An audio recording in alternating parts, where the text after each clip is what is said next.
Buenas tardes, buenas tardes, bienvenidos a este espacio de entrevistas de carlosluisbarrios.com, un portal donde el periodismo y la literatura se encuentran para mirar la realidad con profundidad.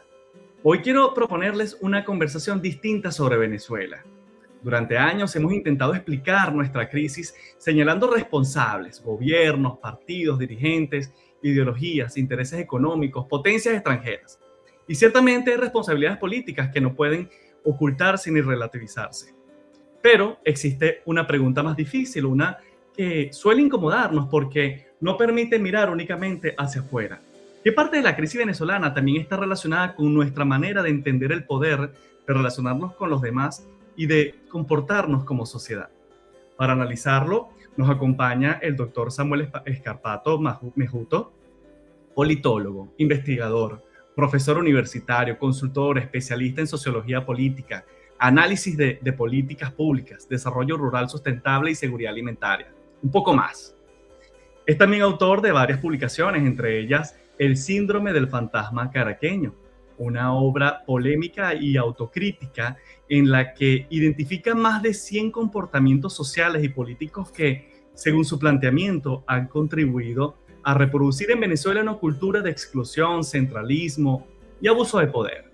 El libro no pretende responsabilizar a una ciudad ni atacar al caraqueño, intenta identificar una forma de comportamiento que puede manifestarse en dirigentes de izquierda, de derecha y en ciudadanos de cualquier región del país, incluso fuera de Venezuela.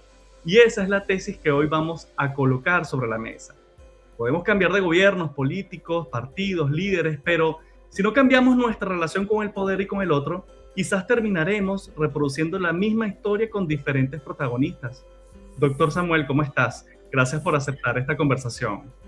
Hola, Carlos Luis, muchísimas gracias. Gracias a ti, a todos tus seguidores y con muchísimo gusto vamos a conversar de esto. Como dices tú, algo incómodo, porque a veces la culpa puede ser nuestra y por lo tanto la responsabilidad de enderezar tantos entuertos que tenemos que acomodar en nuestro amado país, y yo diría en Latinoamérica, y para eso tenemos que llegar a algunos problemas de raíz, vamos a decirlo de esta manera. Gracias, Carlos Luis.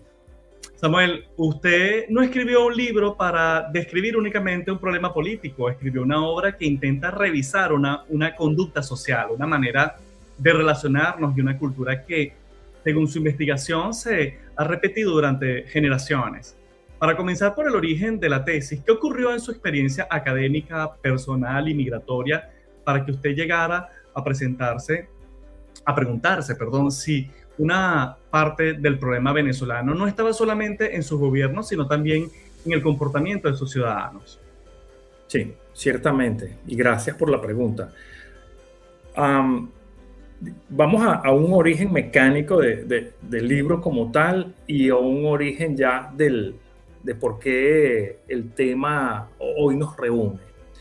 Un origen mecánico muy sencillo. Cuando yo egresé del doctorado en Ciencias Políticas en la Universidad Simón Bolívar, en Sarteneja, muy cerca de Caracas, mi principal especialidad era el análisis de políticas públicas y yo lo orienté hacia el desarrollo local sustentable, mi pasión de toda la vida, y la seguridad alimentaria, mi pasión, repito, de toda la vida. Desde la óptica de la planificación pública, también la gestión privada. No obstante, tenía una segunda especialidad, la sociología política. Y yo presenté varios trabajos allí en la Universidad Simón Bolívar, unos relacionados con participación política en la era digital.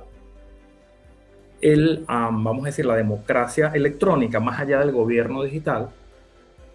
Y luego quedó pendiente una rama muy fuerte, muy central de la sociología política, como esta segunda especialidad de mi doctorado, que yo me sentía como en deuda conmigo, con la universidad, por completar esa parte. Si bien ya yo había presentado una tesis doctoral en el área de análisis de políticas públicas para intentar contribuir al problema de la seguridad alimentaria, sobre todo de producción agrícola.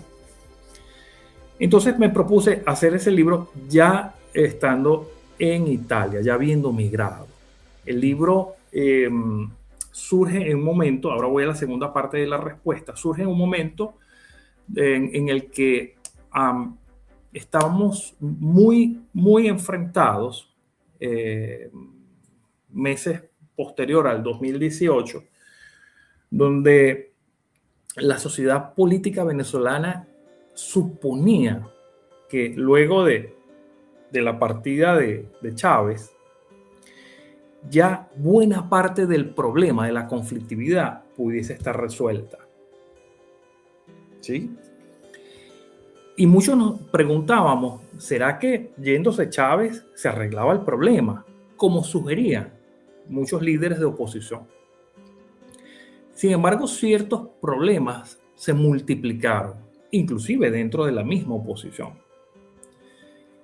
Y empezamos a preguntarnos, oye, ¿será que el problema puede ir más allá de una simple sucesión política? ¿Por qué no nos revisamos como venezolanos?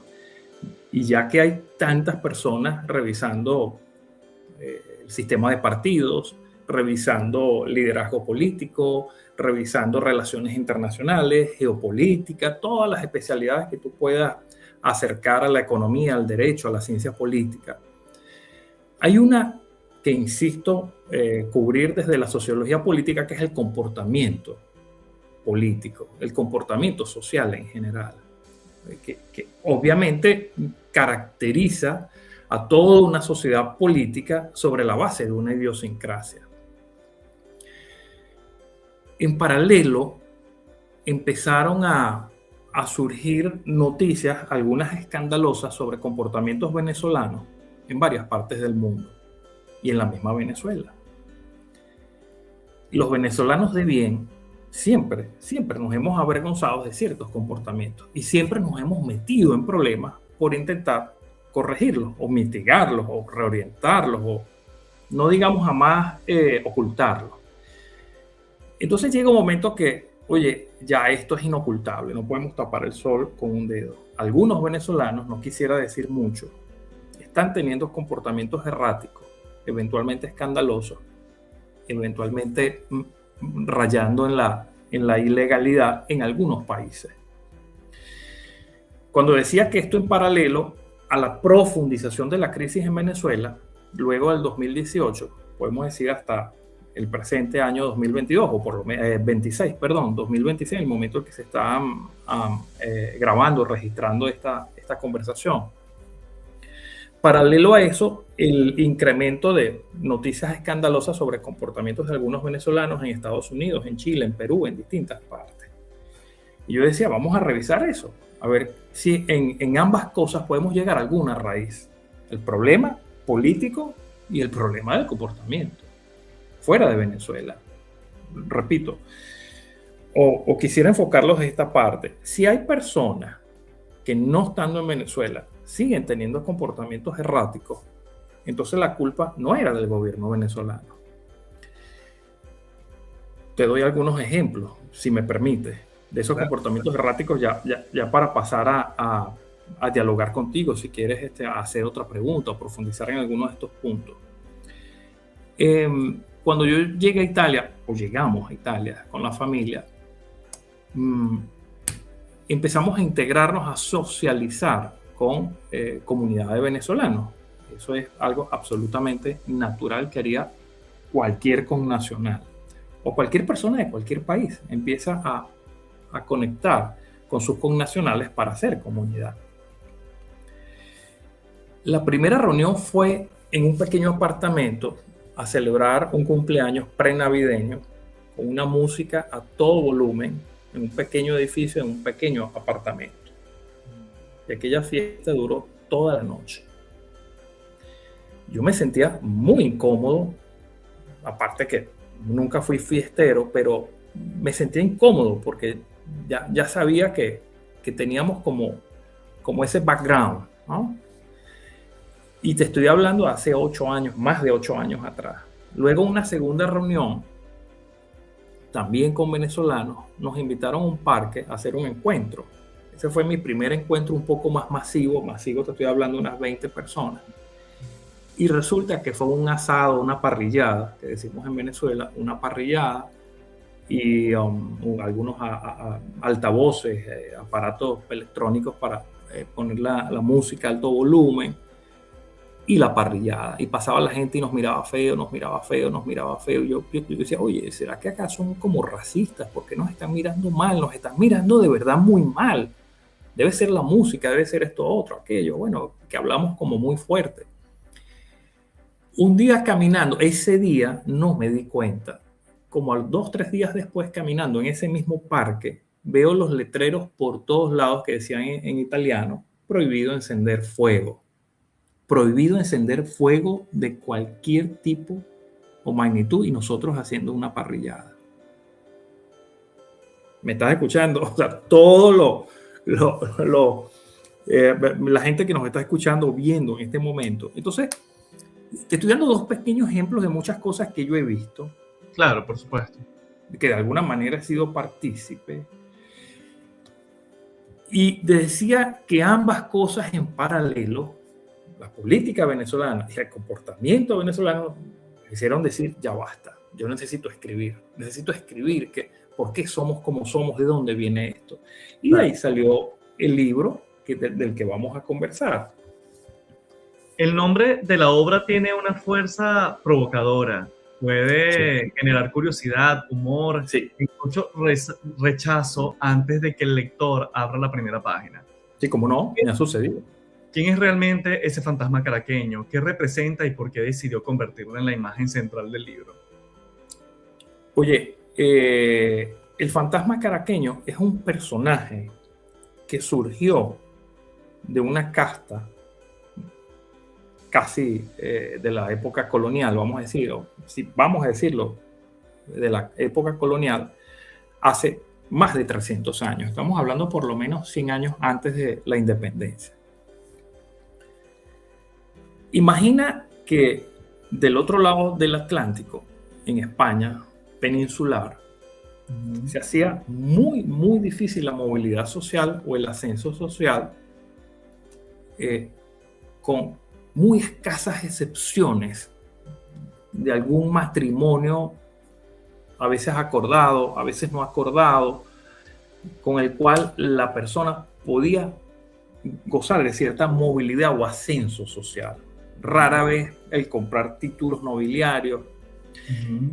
Esto sí se podía hacer, y con mucha más frecuencia en el Nuevo Mundo, en el continente americano. Eso sí se podía hacer. Tú podías hacer dinero con la minería, con cosas tan espantosas como el tráfico de personas y la esclavitud. Podías hacer dinero en plantaciones de algodón, de tabaco, siglos después del café, y comprar títulos nobiliarios. Entonces, a partir de allí surge un síndrome que es el deseo de veloz ascenso social. Eso pasa en todo el continente americano, no es un fenómeno venezolano, pasa en todo el continente americano, en los Estados Unidos, esto es muy patente, el famoso sueño americano. Pasa en todo el continente americano. Fuera del viejo continente, fuera de Europa, la movilidad social es mucho más fácil, más ligera. En Asia es más fácil, en América es mucho más fácil.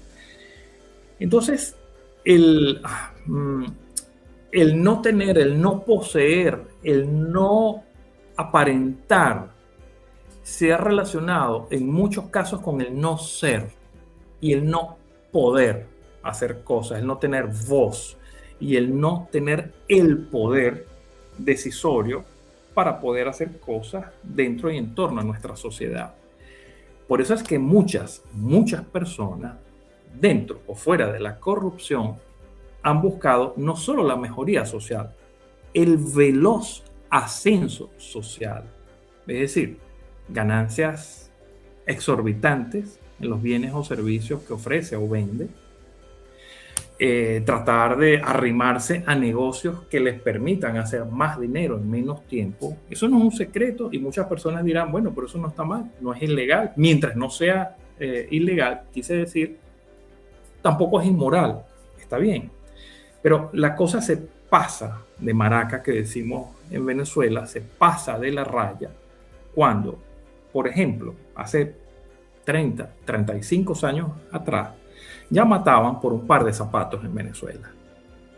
Y en algunos países de América Latina, no solo Venezuela, ya mataban por un par de zapatos. ¿Sí me explico? Ya hace 30 años atrás, ya mataban por los primeros celulares que empezaron a salir. Y hace más de 40 años ya secuestraban por obtener dinero rápido, dinero fácil. No eran vendetas, no eran venganzas entre grupos, ya pasaba a ser un negocio.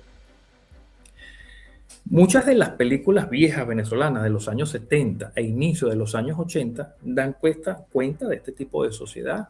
País portátil, se busca muchacha de buena presencia o motorizado con moto propia y muchacha de buena presencia. Tú veías cosas espantosas allí, la picardía venezolana por hacer dinero rápido, por aparentar y que esa apariencia te permitiese a su vez poder tener acceso a más círculos de poder. Entonces, ese fenómeno, que no es exclusivo de Caracas ya hace 100 años, no obstante, nace en algunos pequeños círculos caraqueños. Eso no caracteriza a Caracas, ojo, sino que nace en algunos círculos caraqueños. Las famosas fiestas a las caraqueñas de los años 70. Y en los años 80 empezó a expandirse por todo el país, luego Valencia, Maracay, Barquisimeto, y ya en los años 90 ya estaba regado por todo el país, en los años 90. Pero en los años 70 y 80 era casi exclusivo de Caracas y del jet set, de los más adinerados o acomodados. Eran fiestas donde el lujo tenía que ver con el consumo de drogas, donde el lujo tenía que ver con traer chicas o chicos, striptease, inclusive de otros países. O sea, yo he conocido gente que estuvo en fiestas así. Y entonces, ese tipo de derroche a la salud, de derroche en el comportamiento, de derroche en muchas cosas, pasó a ser símbolo también de estatus. Es una cosa loca ese antivalor. Un verdadero antivalor. Pasó a ser estatus, pasó a ser tanto estatus que ya en los años 80 las mejores fiestas tenían que ver en las que había más consumo de alcohol. Ni siquiera te estoy hablando de la variedad de alcohol o la calidad de alcohol, estoy hablando de la cantidad. Claro. ¿Sí? Los escándalos en las fiestas, la música y los escándalos en las fiestas, sea la salsa a todo volumen, o una música pop a todo volumen, eso ya yo lo escuchaba con radios reproductores portátiles, lo escuchaba de algunas personas que iban a algunos callos en el Parque Nacional Morrocoy, y que nosotros íbamos a hacer submarinismo y siempre había alguien con un radio reproductor a todo volumen, asociado al consumo del licor. Te estoy hablando 40 años atrás. Claro. 40 años atrás. Y eso era asociado a estatus. Llegó un momento que el acceso a dinero te permitió, disculpen la frase, comprar estatus. Supongamos que eso no existe, pero bueno, lo voy a poner entre comillas, comprar estatus. Y de pronto eso se popularizó en los años 90. Y luego en los años 2000, que relajaron un poco más, vamos a decir, ciertas normas de convivencia ciudadana, pasó a más que popularizarse y pasó a ser toda una idiosincrasia nacional, cuando eso no era idiosincrasia nacional.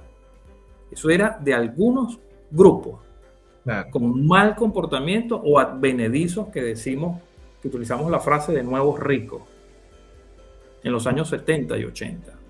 Estamos conversando con el doctor Samuel Escarpato Mejuto, politólogo, investigador y autor de El síndrome del fantasma caraqueño, una obra que utiliza la sociología política para estudiar algo que generalmente preferimos atribuirle a los demás, nuestras propias fallas como sociedad.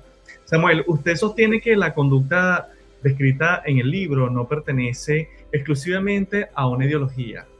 ¿Qué comportamientos comparten dirigentes venezolanos de izquierda o de derecha cuando alcanzan el poder?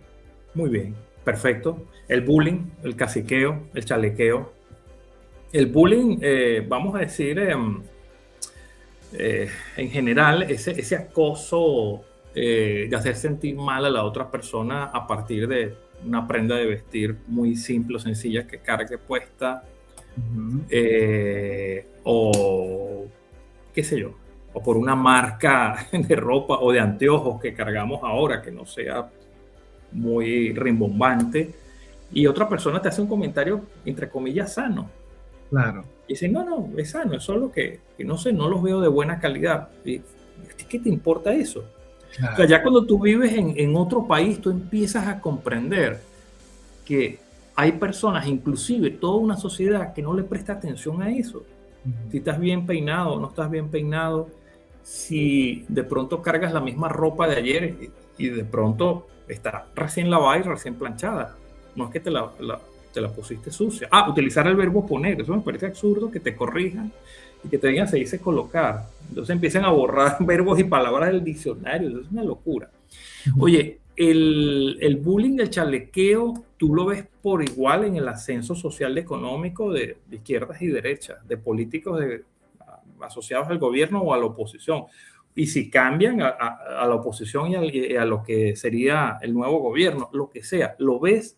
Yo lo he visto muy, muy de cerca, en conocidos y amistades de ambas partes. Por ejemplo, porque me ha tocado participar en equipos de auditores, auditorías que se le han hecho a algunos organismos o a algunas empresas, gente relacionada con un sector o con el otro, y tienen el mismo mal comportamiento, exactamente igual, el mismo mal comportamiento. Doy algunos otros ejemplos. Habernos hecho sentir a la inmensa mayoría de los venezolanos que Caracas es Caracas y lo demás es monte y culebra. Exacto. Y hay un libro que yo lo llamo así, del monte y las culebras. O sea, tú sabes que la inmensa mayoría de la población, o de donde proviene el agua, la electricidad, los alimentos o el oxígeno, nada de eso sale de Caracas. Todo eso entra a Caracas, pero viene de otras partes. La mayor cantidad de universidades o buena parte del PIB venezolano se genera fuera de Caracas. Y eso ha traído complejos hasta en la manera de emular un acento. No digamos dialectos, porque no digamos que no existen dialectos en Venezuela, pero emular acentos y hacernos ver que hablar a lo barquisimetano es tierrúo, o hablar a lo andino es de tonto, o hablar a lo, hablar a lo llanero es de acelerado, o hablar a lo oriental también es de acelerado. Nos ha creado muchos complejos y algo o alguien ha tratado de hacernos ver que si no emulamos cierto acento neutro a lo caraqueño, no estamos hablando bien. Sí, claro. Eso nos lo han hecho ver y saber muchas personas, inclusive no de Caracas. Yo no quiero generalizar con el asunto del término del título del libro, porque de verdad que me ha traído problemas y a mucha gente le he dicho, cálmate, yo soy caraqueño, yo nací en Caracas. Que crecí en Barquisimeto es otra cosa, pero he vivido varias veces en Caracas. Yo nací en Caracas, también soy Caracas, también soy un fantasma caraqueño. También he promovido algunos o muchos de los malos comportamientos que aquí digo. Bueno, el asunto es que de los casi 100 malos comportamientos que allí defino con un humor un poco subido de tono para que sea un poco más digerible la crítica, en esos 33 capítulos, hay 33 capítulos en el libro, trato de hacerlo ver siempre como autocrítica,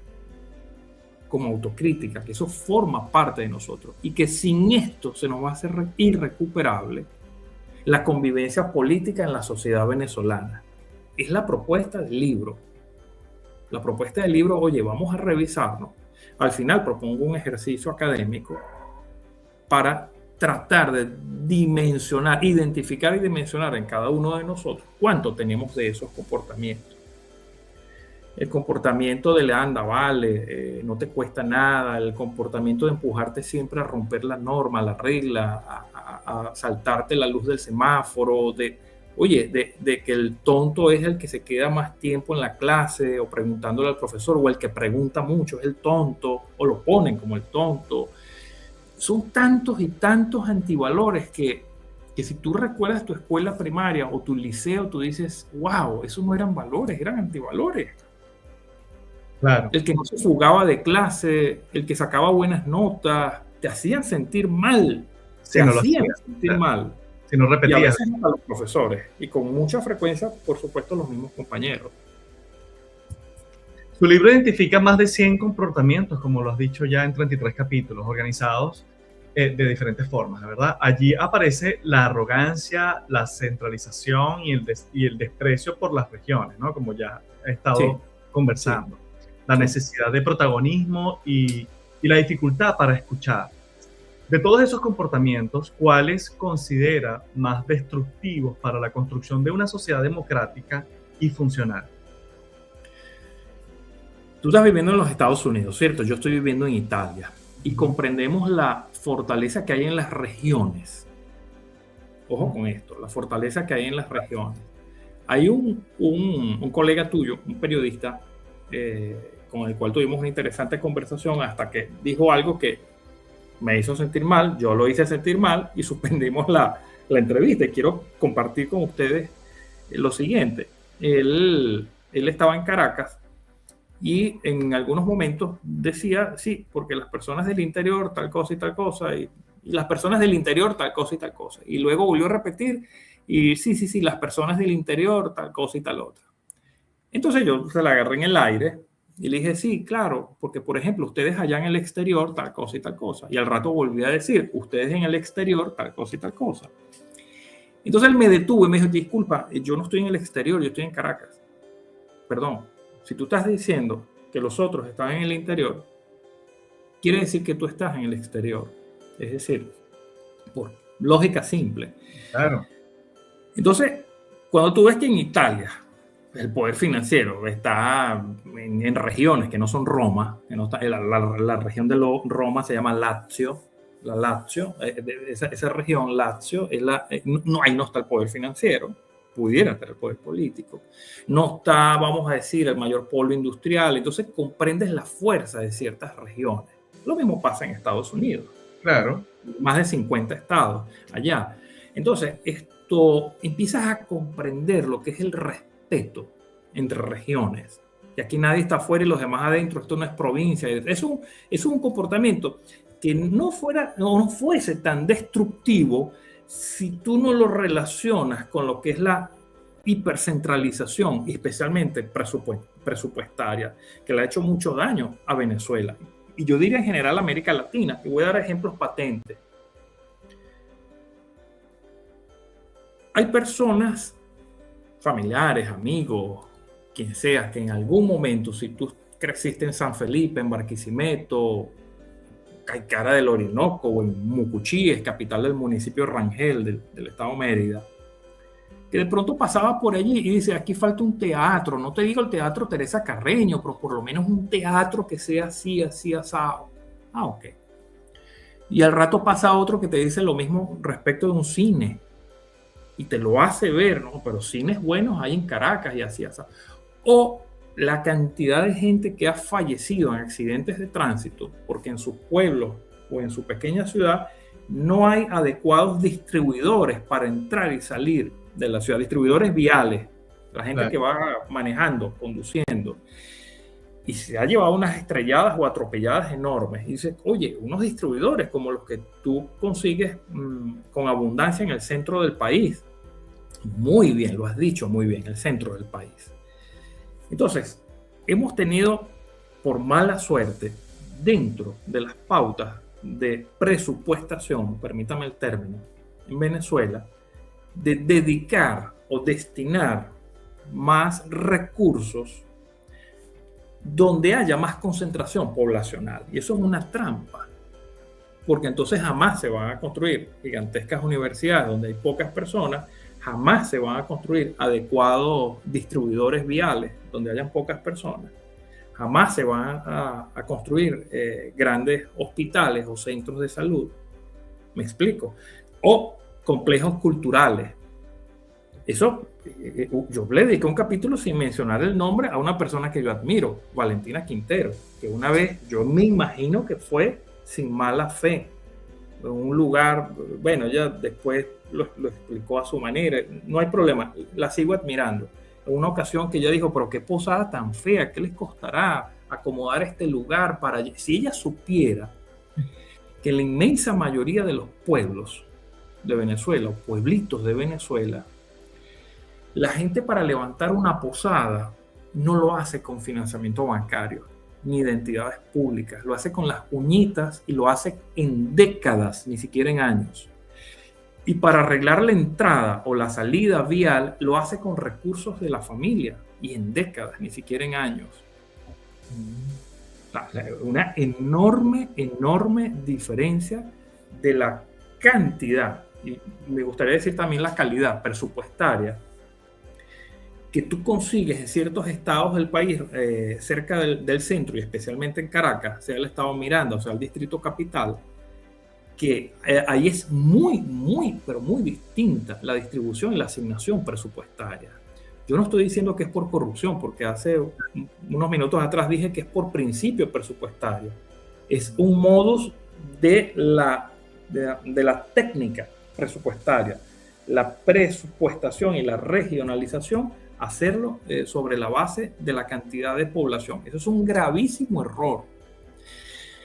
Y eso, si tú lo juntas a lo anterior y a lo más anterior que te dije, obviamente estás concentrando no solo más poder, sino más prestigio, por así decirlo, en cuanto a infraestructura, aeropuertos, puertos, complejos culturales, faraónicos, al parecer exclusivamente en ciertas partes del país. Hay un rasgo que parece repetirse en buena parte de nuestra historia, y es que la idea de quien llega al poder no administra temporalmente una responsabilidad, sino que se siente dueño de ese poder. A propósito de que hablas del poder, ¿no? ¿Cierto? ¿Por qué en Venezuela nos cuesta tanto entender que el poder es un servicio y no un privilegio? Quiero tomar tus mismas palabras como respuesta. Tal vez no somos personas de servicio, sino de privilegios. Y tal vez no estamos pensando en el servicio, sino en el privilegio. Y vamos a poner el caso, vamos a suponer que los últimos 10 presidentes que hemos tenido han llegado por buena fe. Vamos a suponer esa suposición. Y que luego no comprenden que administrar no significa ni tiene que ver con repartir. Repartir no es administrar. Y de pronto, respetar, entiendo que hay algunos principios presupuestarios que tú dices, oye, pero esto se pasa de burocracia. Pero tampoco el extremo contrario. Es decir, saltarte todos los principios presupuestarios. Tampoco lo contrario, todos los principios contables. Todos los principios administrativos. Tampoco saltártelos. Y decir, no, es que yo necesito que llegue rápido a tal población vulnerable, o que una emergencia, quiero que ese recurso llegue rápido. O simplemente por clientelismo, es decir, votas por mí y te doy, votas más por mí y te doy más. Eso es clientelismo, que va más allá del populismo. Me parece aún más nocivo que el populismo.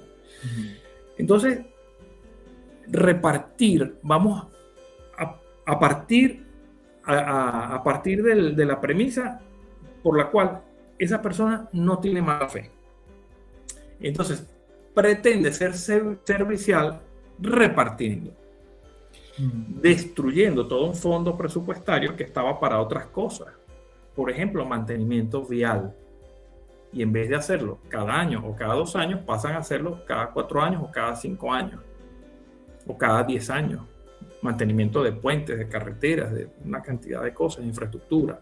Empiezan a sacarlo de fondos para reposición de activos deteriorados o mantenimiento a, no sé, las turbinas en el complejo hidroeléctrico que se llamaba Raúl Leone, allá en el extremo norte del embalse del Guri. O sea, llega un momento que pasamos a considerar que el poder nos da el privilegio de repartir. Entonces ahí estamos mezclando por completo el significado de poder, que es esa influencia interpersonal, con el significado de administrar. Y lo malinterpretamos como distribuir, como que fuésemos reyes o reyesuelos. Otro problema es la tendencia a responsabilizar siempre al contrario. La Sí, izquierda culpa a la derecha culpa a la sí, izquierda, el gobierno culpa al pasado, la sí, oposición culpa al gobierno, y el ciudadano termina convencido de que el problema siempre está en otra parte. sí, ¿Puede señor. la sociedad transformarse realmente mientras todos sus integrantes se consideran víctimas inocentes y reservan para los demás el papel del culpable? Wow, qué interesante pregunta y sería toda una tesis responderla, pero Claro, eh, entendemos que no mira, podemos hacerlo ahora, pero poder responderla vamos a decir, con un ejemplo claro, positivo, no positivo desde el punto de vista filosófico, sino agradable, ujú, hubiese sido un buen presidente el doctor Luis Alberto Machado, el que fue ministro para el desarrollo de la inteligencia en el gobierno del doctor Luis Herrera Campins. Hubiese sido un buen presidente, hubiese cambiado la historia de la nación Renio Ottolina si en esa primavera del año 78 no hubiese fallecido cuando se estrelló la avioneta en la que viajaba, por cierto, a una montaña cercana a Maiquetía. Iba, entiendo, a un evento en Nueva Esparta y por lo tanto no llegó a la contienda presidencial de finales del año 78 donde gana Luis Herrera, el doctor Luis Herrera Campe. Hubiese sido distinto, es decir, ¿cómo, cómo, cómo pensar en otra Venezuela sin pensar en otro perfil? Pero es que el problema no está ahí. Y ahora voy a otra respuesta de la misma pregunta. ujú, Porque en la inmensa mayoría de los casos, en Venezuela se ejerce el voto castigo, ujú, no se ejerce la fidelidad al que me parece más correcto. Así no me agrade, pero es el que más necesitamos en este momento, es el más correcto, o el que tiene mejor perfil, o mejor antecedentes, o ha sido mejor empresario, ha sido mejor consultor, ha sido, y por lo tanto, el que tiene menos rabo de paja. O sea, nosotros no votamos así. Yo diría que en gran parte del mundo, y muy especialmente en las sociedades latinas, no votamos así. Nosotros ejercemos el voto castigo. Quiero que salga fulano. Cuando nosotros ejercemos el voto castigo, usualmente estamos pendulando la opción, el péndulo, ¿sabes? Un péndulo. Y en política es peligrosísimo pendular las decisiones, porque cuando tú sueltas el péndulo, ¿a dónde se va? Al extremo contrario. claro. Es peligrosísimo pendular las decisiones, porque estamos hablando de extremos. Salir de los Kirchner en Argentina para entrar en Milei. No estoy diciendo que Milei sea un monstruo o que los Kirchner son malos, pero definitivamente se penduló. En Chile se penduló. ¿Sí me estoy explicando? En Estados Claro, Unidos se penduló. totalmente. Por un lado Obama y Biden y por el otro lado Trump. Se penduló y muchísimo. ¿Sí? Entonces, estamos ejerciendo el voto castigo. Yo te aseguro que mucha gente en Estados Unidos votó por Trump no porque lo amaba ni porque le gustaba. Votó porque habían políticas que no quería y no quería saber más de estas tales y cuales políticas. Igual está pasando en Argentina, igual está pasando en Chile, igual pudiera pasar en Venezuela. Yo no estoy diciendo voten por alguien de centro. Regresemos a la pregunta que nos está haciendo el amable periodista Carlos Luis. Estoy diciendo, voten por mejores perfiles. No significa el centro, voten por mejores perfiles. No sé si respondí a tu pregunta, pero quería expresarlo con algunos ejemplos y con un poco de teoría política. Seguimos conversando con Samuel Escarpato Mejuto, doctor en ciencia política y especialista en sociología política y análisis de las políticas públicas. Su libro no busca absolver a los dirigentes ni borrar responsabilidades históricas, busca examinar el terreno cultural que permite que ciertos modelos de poder aparezcan, se mantengan y en ocasiones regresen con nombres diferentes. Samuel, vayamos ahora hacia una pregunta particularmente, puede ser incómoda. Si mañana desapareciera toda la actual clase política venezolana, ¿la sociedad estaría preparada para construir algo distinto o correría el riesgo de elegir nuevos dirigentes con los mismos comportamientos? Uy, son dos preguntas en una y las dos son peligrosas. A la primera, te diría, me gustaría como experimentarlo, verlo. Es muy difícil que desaparezca toda la casta política o la clase política, por decirlo más suave. Uh-huh.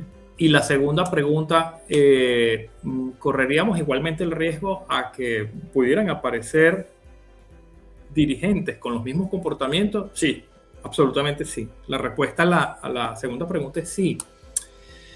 Yo estudié por las 5 universidades por las que yo pasé, fueron públicas. Las 5 universidades por las que yo pasé fueron públicas.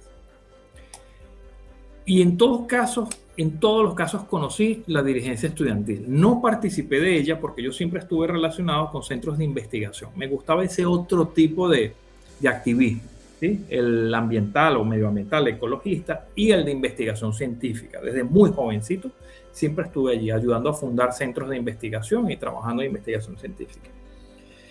Pero como todo grupo organizado, que así lo llamábamos en la universidad, teníamos contacto y relación con la dirigencia estudiantil, los centros de estudiantes y obviamente la Federación de Centros de Estudiantes de cada universidad y también del país. Y me llamaba la atención los escasos, muy escasos casos de dirigentes estudiantiles universitarios que fuesen buenos estudiantes. Ojo, y me encantaba. Yo decía, wow, me quito el sombrero. Esto es increíble, maravilloso. Y a donde yo fuera, si no fuera mi tolda preferida, yo lo presentaba y lo alababa. Y he tenido muy buenos amigos y los recuerdo. Buenos estudiantes y dirigentes estudiantiles. Y son personas de bien y luego fueron buenos empresarios. Y me ha encantado su recorrido. Pero, el problema es el pero. No eran mayoría. Entonces, ¿qué sucede? Que tú no puedes tomar como antecedente, como currículum, para entregarle un país a alguien que haya estado al frente de un sindicato. Bueno, está bien, pero ¿qué más? Bueno, que estuvo al frente del centro de estudiantes. Bueno, pero ¿qué más? Bueno, que fue concejal, ok, luego fue diputado, fue senador en otros países donde exista el Senado, la Cámara Alta. No puede ser el mayor o el mejor antecedente. Tiene que haber antecedentes profesionales, junto con algunos trabajos, algunas publicaciones, algunos índices o calificaciones. Me refiero a las notas. ¿Fuiste mal estudiante o fuiste buen estudiante? Diste al menos una mínima conferencia como líder estudiantil. Ojo, yo siento admiración por dirigentes estudiantiles que yo conocí de más edad que la mía o de menor edad que la mía, que también daban conferencias.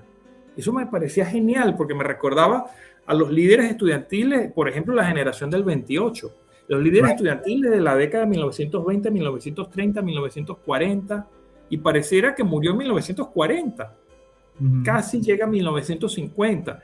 Pero ya en 1960, 70, 80, 90, que ya yo viví parte de los 80, toda la década de los 90 en universidades, ya los dirigentes estudiantiles rara vez eran buenos estudiantes, rara vez eran claros filósofos, políticos, médicos. Eso era muy raro. Eso fueron las primeras 4 décadas del siglo XX venezolano.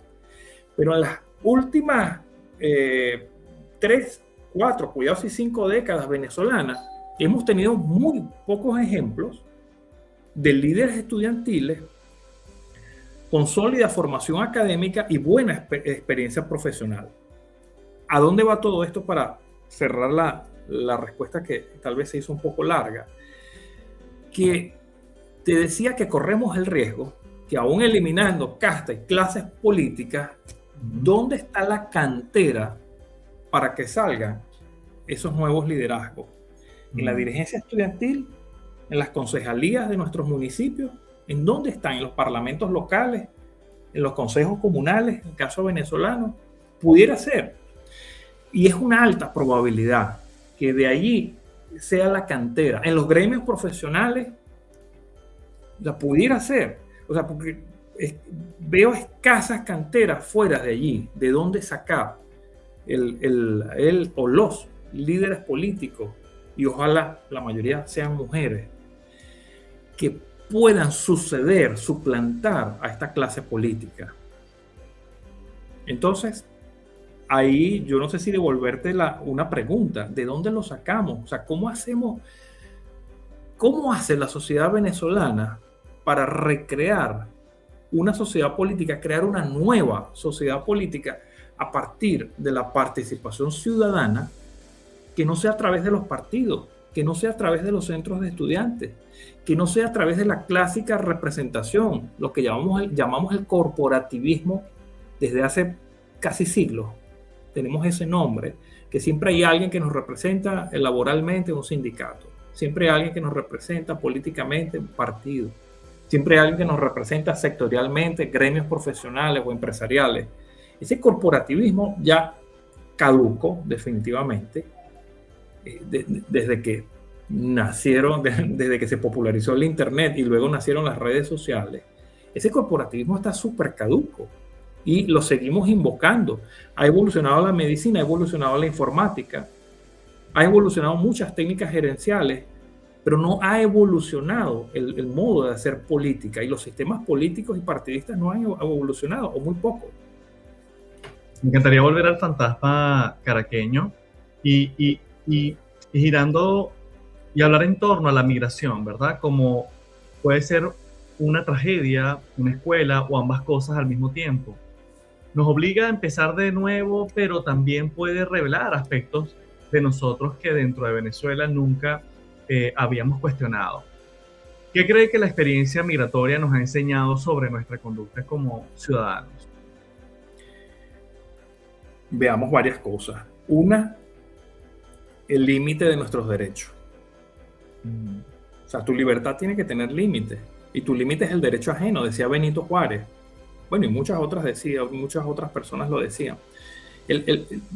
Nuestro derecho o nuestra libertad termina donde comienza el derecho ajeno.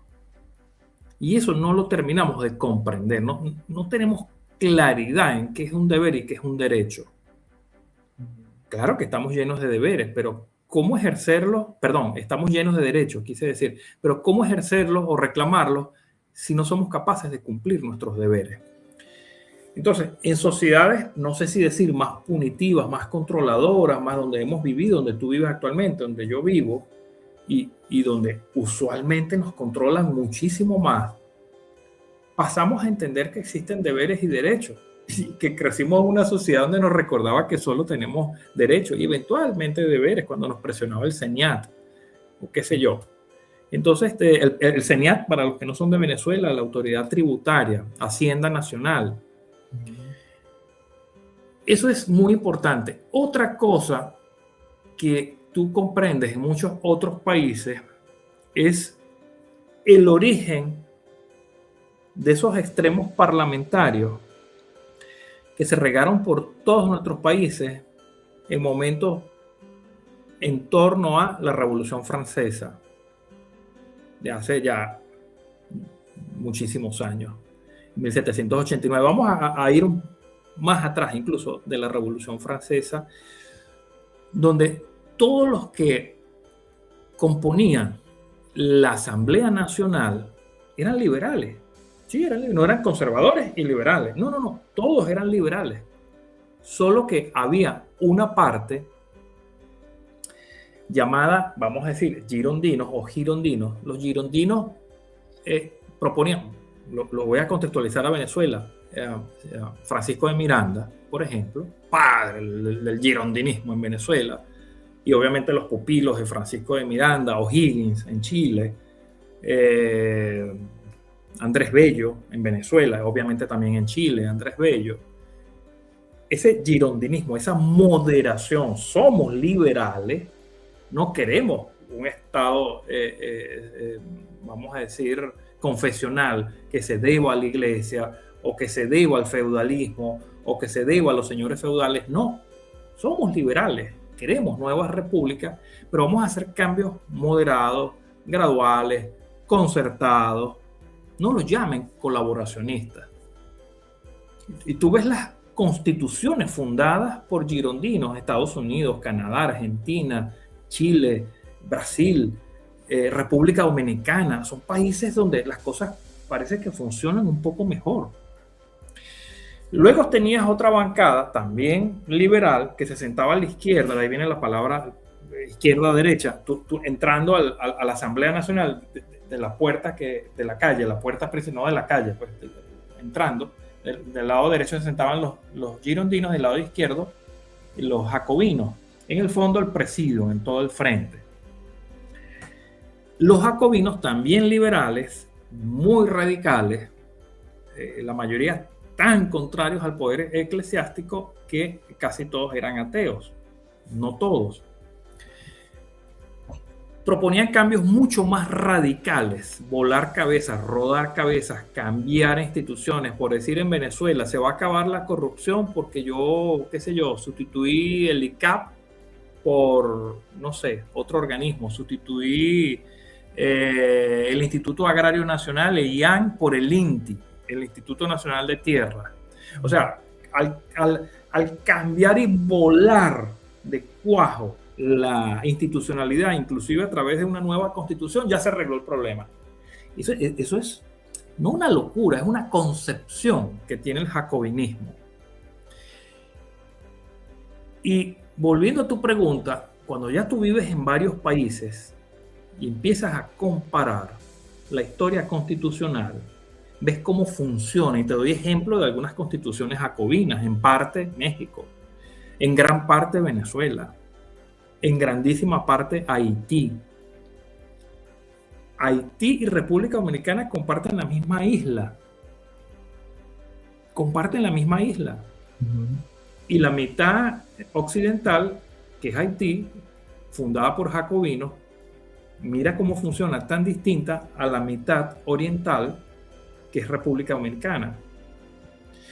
Ves cómo funciona Venezuela, ves cómo funciona México. Parece que las cosas como que cuestan un poco más, hay un poco más de violencia política. No estoy diciendo que no lo haya en los otros casos.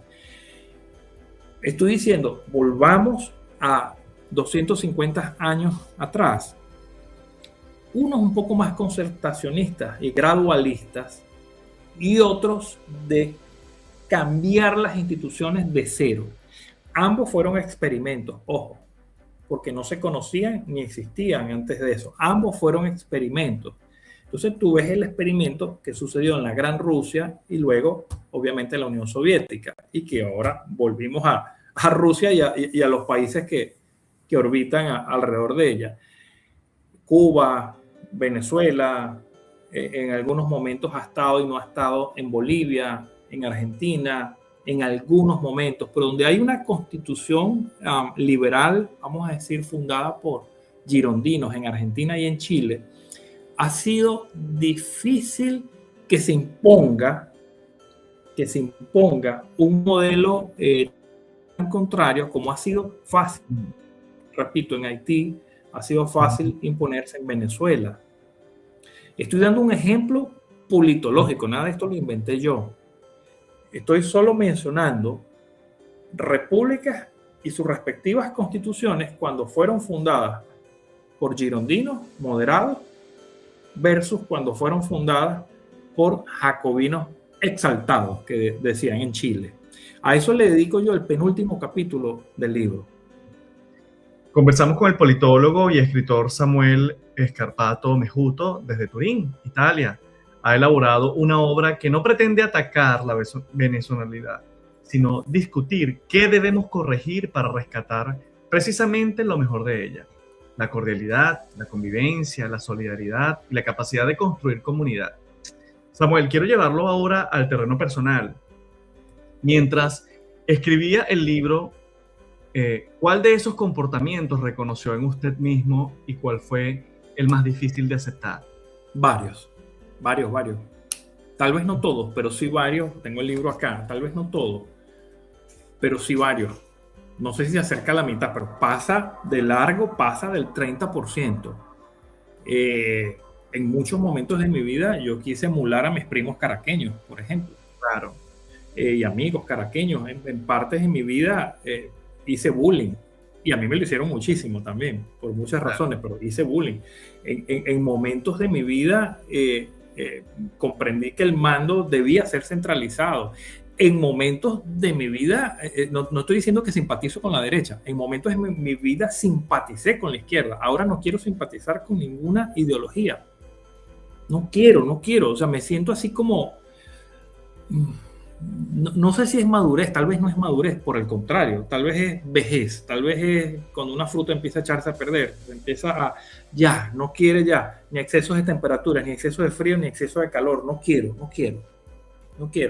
Entonces sí hay comportamientos, y este último que dije, en Venezuela, todas las universidades fueron de izquierda, yo no lo sabía.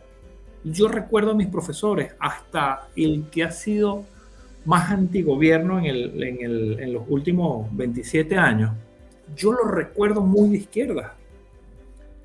Los recuerdo. Familiares míos, tías, personas muy cercanas a mi vida,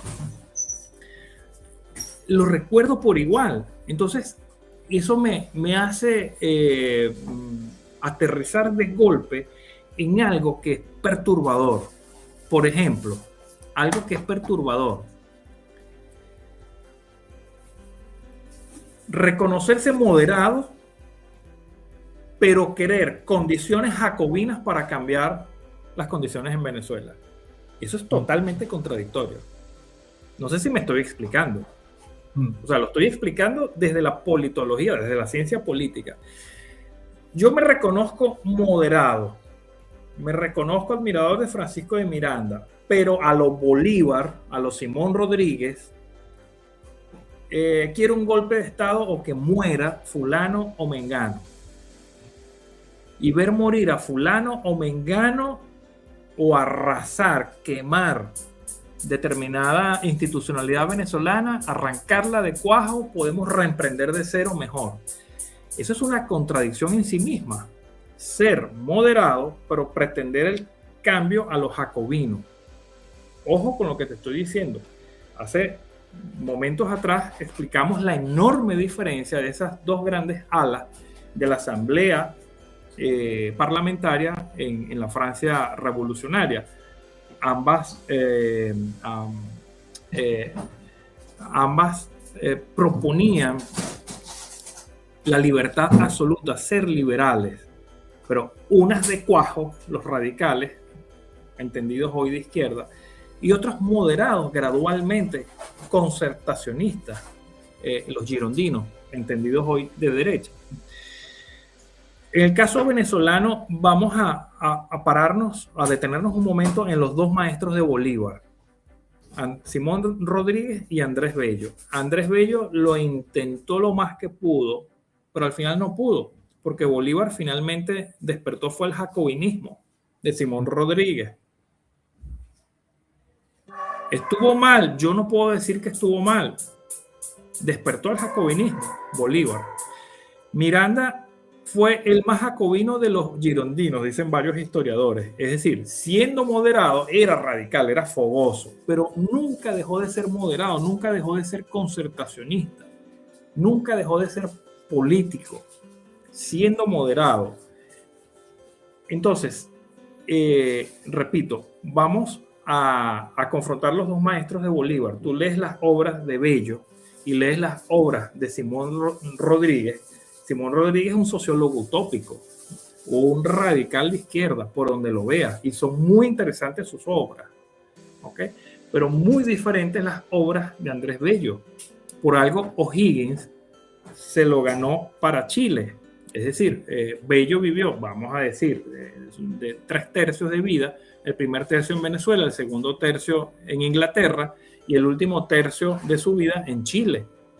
Y recompuso muchas cosas, hizo el Código Civil, fundó la principal universidad de allá, hizo cosas milagrosas, honestamente, Andrés Bello en Chile. Pero él tenía que llegar allí porque llegó a un nido, a una plaza, a un lugar. Cuando digo plaza me refiero al lugar. Afín a su pensamiento, no ideología, afín a la sinapsis que él buscaba, que era el sentido moderado de la constitucionalidad. Él decía, no podemos hacer una república sin republicanos. Lo primero que tenemos que hacer es formar a los republicanos. Caso contrario en Venezuela. En Venezuela hemos querido hacer república por constitución, y todos los intentos nos han salido truchos, mochos, tuertos. Bueno, no quise decir tuertos, quise decir incompletos. Nos han salido mal todos los intentos porque no estamos formando al republicano. Y para formar un republicano tú debes aceptar la disidencia, debes aceptar la crítica, debes aceptar la beligerancia de una opinión o idea contraria. Venezuela atraviesa una crisis institucional, económica, social y moral prolongada. En ese contexto, hablar de responsabilidad ciudadana puede ser necesario, pero también peligroso si termina diluyendo la responsabilidad de quienes controlan el poder. Sí. ¿Cómo diferenciar la autocrítica ciudadana de un discurso que termine responsabilizando a la población por los abusos cometidos por el Estado? Wow, es que tendríamos que entrarle al problema al revés. La violación a la ley, especialmente a los derechos humanos, tiene que penarse, tiene que ser tiene que abordarse y atacarse prácticamente de manera implacable. Y tú dirás, pero bueno, es contradictorio con lo que dijiste hace unos minutos, no está siendo girondino, está siendo jacobino, sí, pero que estamos hablando del incumplimiento de la ley, y cuando tiene que ver con derechos humanos, ¡pau! Entonces, ahí empezamos a llegar hasta el ciudadano común para que más pronto que tarde comprenda que él está en la cima decisoria, no está en la base. El funcionario es un dirigente que fue electo para servir. O sea, yo he visto acá cosas, noticias y videos que tú te puedes reír cuando un funcionario no cumple lo prometido o no cumple bien con la comunidad, y hemos visto en algunos municipios de Alemania y de países nórdicos cómo agarran al tipo y lo meten en un bidón de basura, saliendo del Parlamento. Y la policía, nadie se atreve a meterse con las personas que hicieron eso. O sea, lo que quiero decir es que es bastante complejo nosotros llegar a esa solución sin remover un poco, no quiero decir de la violencia, pero por lo menos sin poner mano dura y eventualmente durísima a la corrección del problema. La corrección del problema lamentablemente pasa por allí. Yo no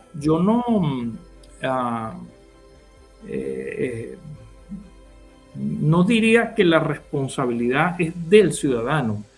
Tal vez la responsabilidad de la solución sí, pero yo creo que ya en determinado punto, para algunas cosas tenemos que pasar la página. Para algunas cosas tenemos que pasar la página, pero mucho cuidado con cuáles cosas pasar la página, porque se pasó la página en Chile de finales de los 80 e inicio de los 90, y se pasó la página en España de finales de los años 70 e inicio de los 80. Y los dos modelos, a la chilena y a la española, hoy vemos que esas heridas jamás sanaron. Se pasó una página como muy general, vamos a hacer algo, vamos a atender el país, vamos a atender la economía, vamos a atender la ciudadanía, mientras vamos arreglando los problemas de violación a derechos humanos. Oye, tampoco así. Ese pase de página, al parecer no funcionó. Ambos experimentos no funcionaron. Chile, repito, de finales de la década de 1980 e inicio de 1990, y España de finales de la década de 1970 e inicio de 1980. Entonces, habría que tener mucho cuidado con qué cosas sí pasar la página, porque tampoco podemos detener a todo un país para poder acomodarlo. Es como un barco que va, no sé si a la deriva, pero por lo menos va en alta mar, a mitad del océano, y tenemos un dilema.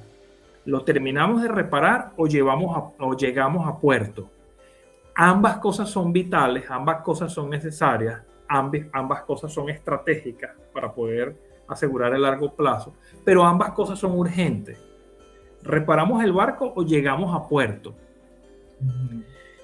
Y en Venezuela se nos está haciendo muy compleja la decisión. ¿Por qué? Porque extremos de parte y parte, hay cosas que no quieren que sucedan. De arreglar ciertos entuertos mientras el barco llega a puerto, o esperar que llegue a puerto sin arreglar ciertos entuertos. O sea, ambos extremos están sumamente enfrentados con la decisión, vamos a decirla más procedimental, más operativa, de cuál de las dos cosas hacer. Y repito, ambas cosas hay que hacerlas. Llegar a puerto y recoger o reparar algunos huecos que nos están hundiendo la nave. La crisis venezolana ha generado una profunda desconfianza. Se desconfía del Estado, de los partidos, de la oposición, de los medios de comunicación, de los empresarios, incluso del vecino. Y sin confianza no hay proyecto colectivo posible. ¿Cómo se construye, cómo se reconstruye la confianza de un país donde tantos ciudadanos sienten que han sido engañados repetidamente? Si me permites dejar algunas cosas por fuera, que tal vez no alcance el tiempo, y yo pueda mencionar algunas pocas, sabiendo que nuestros amables auditores que nos estén viendo y escuchando en este momento dirán, pero dejó esto por fuera, ok, perfecto. Ya estoy avisando que hay una cantidad de cosas que no se pueden resolver en los minutos que nos queda de conversación. Pero algo que sin duda debemos cambiar son los escasos e insulsos requisitos para poder ser candidato a algo en Venezuela. Es absurdo, es ridículo que no te pidan ser ingeniero, no te pidan ser médico, no te pidan ser administrador, no te pidan haber sido un buen estudiante, no te pidan haber sido un buen profesional, no te pidan una base profesional. Segundo, no te pidan un acurado acervo comunitario, es decir, antecedentes de no haber tenido problemas en el condominio, en tu condominio, de no haber sido mala paga, no haber sido un mal vecino, no haber tenido fiestas escandalosas, no haber en los últimos 10 años, yo no sé cuántos años. O sea, es imposible, es ridículo, es absurdo. Y te lo digo como cientista político, que los requisitos sean mayor de edad para algunos cargos, para otros obviamente 21 años y para otros mayor de 30 años. Que tengas tal edad que hayas nacido en el país y que no tengas antecedentes penales en algunos casos. Yo explico esto en algunos países y me dicen eso es una locura, pero en casi todos nuestros países latinos es así, incluyendo España, incluyendo Italia. No te permiten ser profesional. Sí. Y puedes ser presidente de la República sin ser profesional, por ejemplo. Claro. Estamos en el tramo final de esta conversación con Samuel Escarpato Mejuto, investigador, profesor universitario, autor de El síndrome del fantasma caraqueño. Hemos hablado del centralismo, de la cultura política, de la migración, de la autocrítica y de la necesidad de revisar comportamientos que no nacieron con la crisis actual, sino que llevan siglos acompañándonos. Samuel, quiero preguntarle por la educación. ¿Qué deberíamos enseñarle hoy a los niños y jóvenes venezolanos para que no reproduzcan mañana esta cultura de arrogancia, exclusión, de abuso del poder? El trabajo en equipo.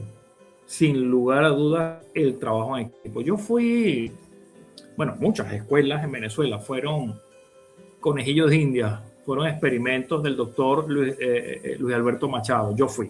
El programa Aprender a Pensar a finales de los años 70. Y recuerdo mucho el trabajo en equipo. Recuerdo el doctor Luis Alberto Machado le da la clave al maestro José Antonio Abreu de cómo potenciar la inteligencia y la creatividad. O sea, esto es toda una cadena que tiene que ver con el ejercicio de la creatividad y ejercitar el cerebro para gestionar la creatividad para la resolución de problemas políticos, económicos, etc. Y nos ponía a pensar en ese programa Aprender a Pensar.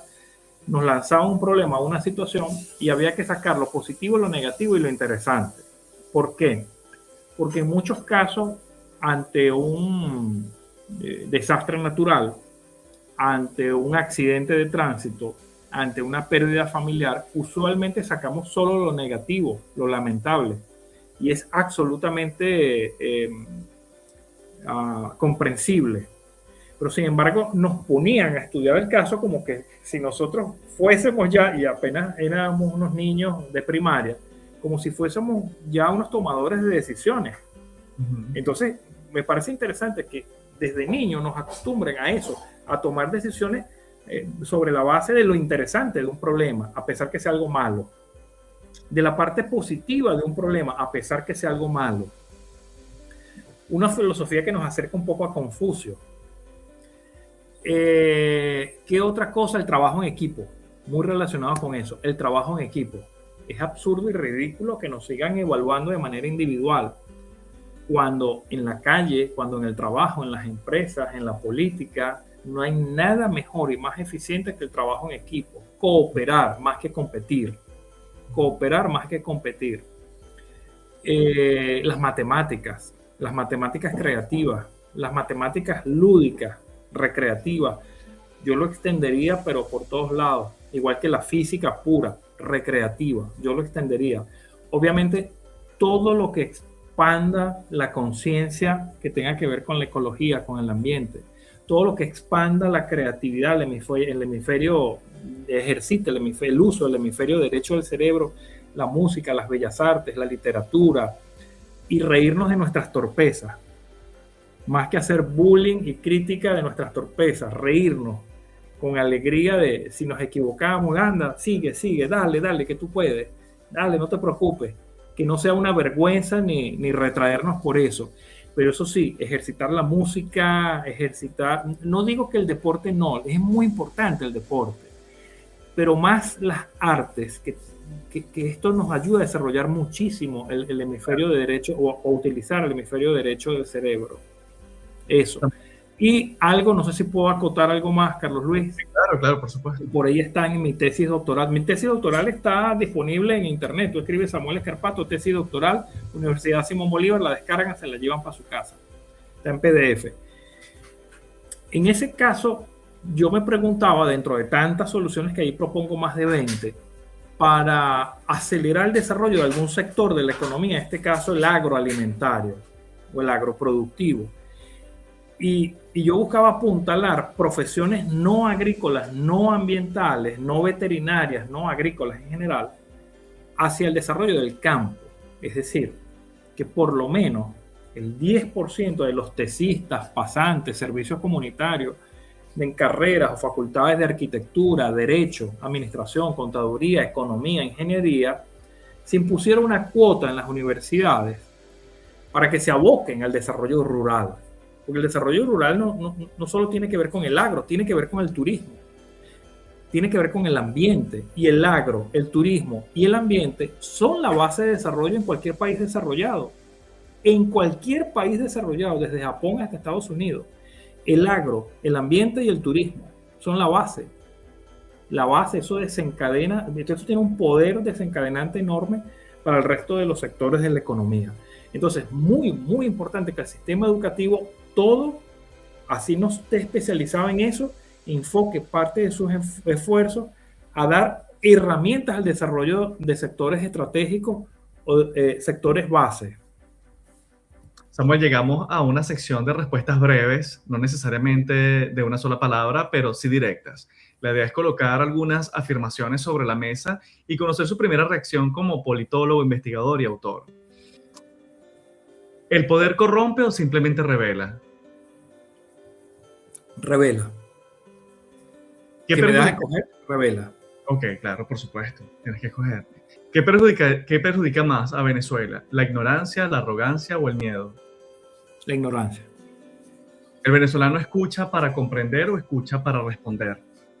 Escucha para responder, la mayoría de las veces. ¿La migración nos ha convertido en mejores ciudadanos? Ojalá que sí. Miré para arriba porque me cuesta responder. Sí, si debo reducir, diría que sí. Pero ojalá que sí. ¿Caracas ha gobernado a Venezuela o ha ignorado a Venezuela? Si me das a escoger, ha ignorado a Venezuela. Sin embargo, hay formas parte de esta continua guerra civil en la que nos encontramos, que no hemos salido de esa enorme guerra civil que lleva siglos y donde una enorme parte de Venezuela se resiste a ese control. Entonces, cuando eso se comprenda, Caracas va a aflojar. ¿La izquierda y la derecha venezolana se parecen más de lo que admiten? Ambas son izquierda. ¿Cuál es el comportamiento más peligroso de un dirigente que llega al poder? No recordar quién fue, no escucharse a sí mismo y obviamente perder sentido de la realidad. ¿Qué virtud venezolana debemos proteger a toda costa? La solidaridad, indudablemente. El venezolano tiene mucha piel, mucha sensibilidad. ¿La autocrítica une o divide? Une.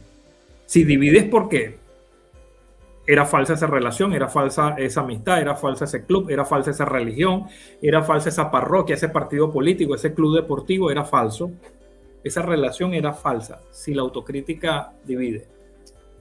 ¿Venezuela necesita un liderazgo o una nueva ciudadanía? Una nueva ciudadanía. ¿Puede existir reconciliación sin justicia? Es difícil. ¿El país que fuimos alguna vez existió realmente o también forma parte de la nostalgia que idealizamos? Forma parte del problema y por lo tanto de una nostalgia idealizada. Forma parte del problema. Yo no quiero regresar a la vieja Venezuela, donde me hacían bullying por hablar guaro. Yo hablaba muy guaro. Me hacían mucho bullying. Yo no quiero regresar a esa Venezuela. O sea, a la Venezuela vanidosa, por ejemplo. A la Venezuela que me miraba si yo estaba bien vestido o no. No quiero regresar a esa Venezuela, ojo. Entonces es una nostalgia. ¿Qué frase utilizaste, perdón? ¿Cómo dices? Utilizaste una frase que es una nostalgia idealizada. Idealizada, ajá. Sí. No quiero regresar, que quiero construir, reconstruir. Samuel, su libro plantea que todos podemos formar parte del problema, pero también que todos podemos formar parte de la solución. Antes de despedirlo, quiero brevemente dejarle una última pregunta sin prisa y con absoluta libertad para responder. Si dentro de 50 años un joven venezolano leyera El síndrome del fantasma caraqueño y descubriera que Venezuela logró reconstruirse, ¿qué le gustaría que pensara sobre nuestra generación y sobre el momento histórico que nos tocó vivir? Wow, que sí se pudo y que valió el esfuerzo, valió la pena tanto sacrificio, tanto esfuerzo, tanta división, que valió la pena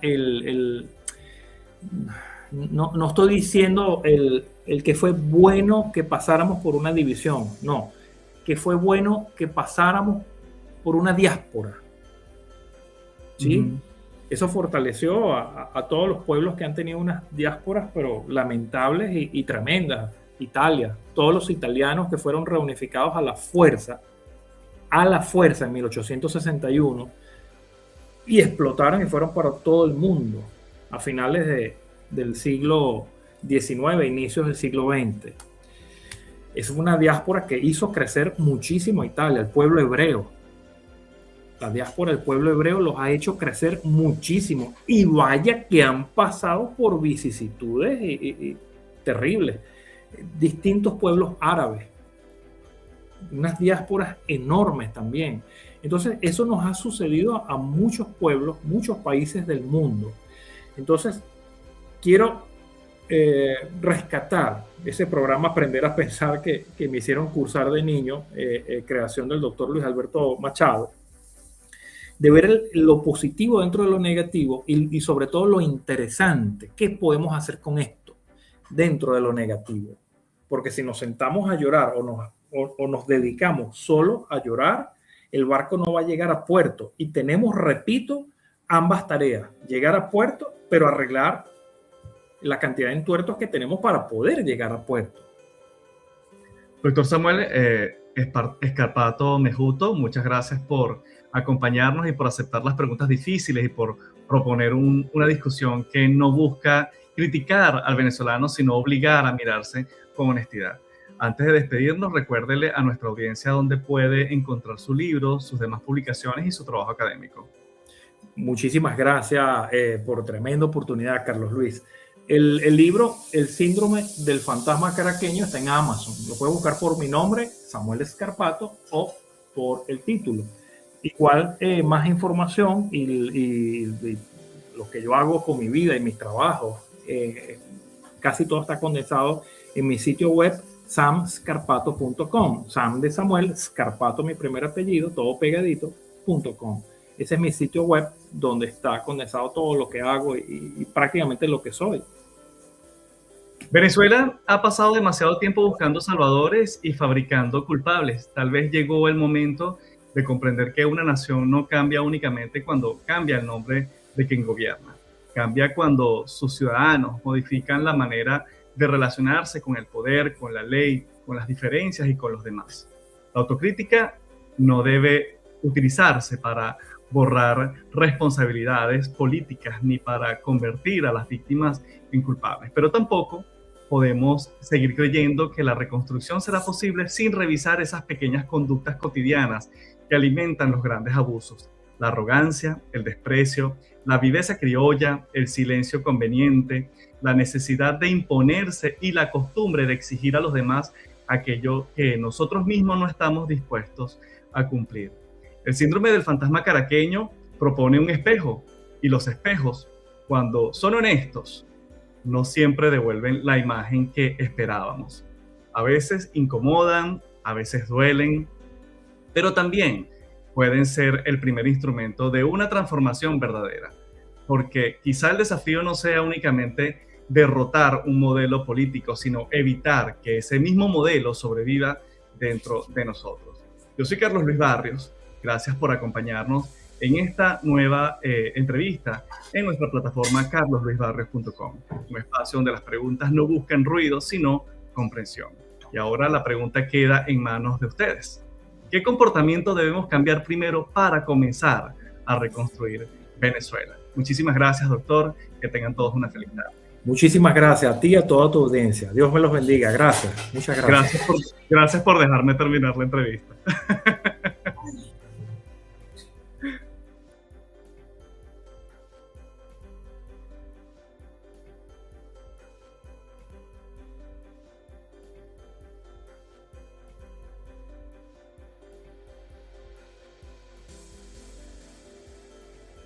No, like,